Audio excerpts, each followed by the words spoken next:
Let us understand what exactly mean by the climatology. Climatology అంటే ఏంటంటే క్లైమేట్ని చదవడమే climatology. Climate అంటే తెలుగులో శీతోష్ణ స్థితి అని అంటారు. అఫ్ కోర్స్ శీతోష్ణ స్థితికి వాతావరణానికి ఉన్నటువంటి ఆ డిఫరెన్స్ చూడాలి. Climate is average of atmospheric conditions. It is the average of atmospherical condition over a comparatively large area for over 30 years period of time. That is what the climate. And coming to the weather, it is the conditions at a given point of time. It may be day or night, it may be midnight 11 o'clock, 12 o'clock, or it may be evening 5 o'clock. So what is happening and what is the conditions, circumstances prevailing at that given point of time. ఇచ్చిన ఆ పరిస్థితుల్లో ఎలాంటి సందర్భాలు ఎలాంటి పరిస్థితులు ఉన్నాయి అని చెప్పడాన్ని weather అని అంటాం, వాతావరణం అని అంటాం.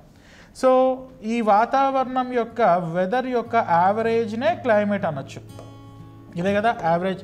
సో 2025 జనవరి 2న ఎలా ఉంది, 2026 జనవరి 2న ఎలా ఉంది, 2024 జనవరి 2 ఎలా ఉంది, ఇలా ఒక 30 సంవత్సరాల పాటు 2025 నుండి 2055 వరకు జనవరి 2 ఆఫ్టర్నూన్ 12 o'clock క్లైమేట్ వాతావరణం ఎలా ఉందో అంత యావరేజ్ తీసుకుంటే ఓవరాల్గా ఈ ఏరియా యొక్క టెంపరేచర్, ఈ ఏరియా యొక్క క్లైమేట్ గురించి మనం చెప్పచ్చు.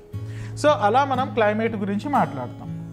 అండ్ వెదర్ అన్నది ఆ particular point of time. Night అయితే చల్లగా ఉంటుంది, డే అయితే వేడిగా ఉంటుంది, ఎండాకాలం అయితే ఎక్కువ టెంపరేచర్ ఉంటుంది, చలికాలం అయితే పొగమంచు వస్తూ ఉంటుంది, వర్షాకాలం అయితే క్లౌడీగా ఉంటుంది, వర్షాలు పడతాయి. So that was the instants at a given point of time. That is what the weather.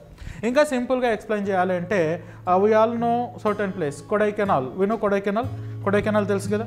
Weather is what is happening at a given point of time and climate is what happening over a large period of time for a longer period of at least 30 years.